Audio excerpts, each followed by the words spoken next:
Hi guys, this is your Gemini, your Tarot reader. So, tingnan natin kung anong reading mo for today. Just a reminder, this is a general reading. So, this may or may not resonate with you. So, don't take it personally. This is just a guide. This is also a timeless reading. So, kung mapanood mo ito sa ibang panahon at ibang pagkakataon, possible na nakatadhanang mapanood mo ang reading na ito. Maaaring mga advice and messages na mapupull out natin ay makatulong sa iyong sitwasyon. Also, please like, share, comment, and follow my page for more videos like this. Give me your energy. Ano ang reading mo for today? Give me your energy.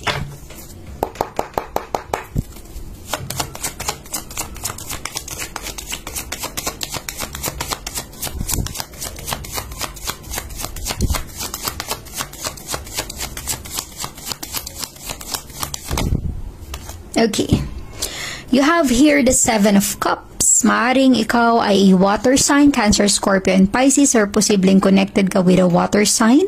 Also, maaaring may letter G sa pangalan mo or sa pangalan ng person na involved sa'yo.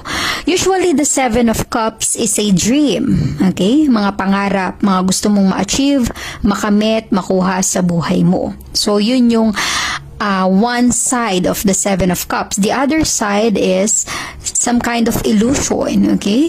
Maaaring there is something na akala mo totoo, hindi pala. Panaginip lang pala. Pangarap lang pala.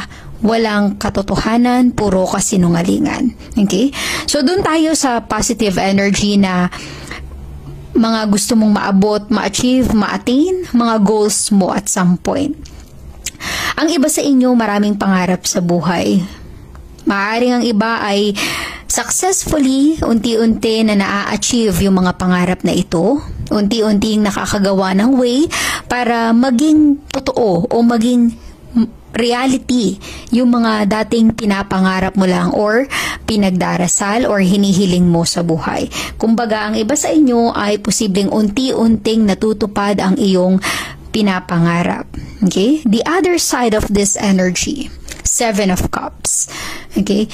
If you are in a situation na para bang nafe-feel mo na hindi na ito yung reality, try to distance yourself kasi baka ikaw ay alam mo yung lamunin ng illusion. Kumbaga, ikaw ay wala na sa reality. Umaasa ka sa isang pangarap, sa isang bagay, or sa isang pangako na alam mong wala namang patutunguhan or hindi magkakaroon ng katotohanan. Okay?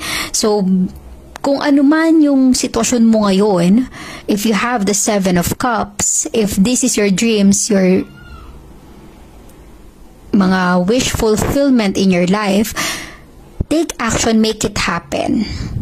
But, kung tingin mo na walang patutunguhan yung ninanais mo at para bang hindi mo na ito maaabot or mararating pa, then change your perspective to achieve your goal.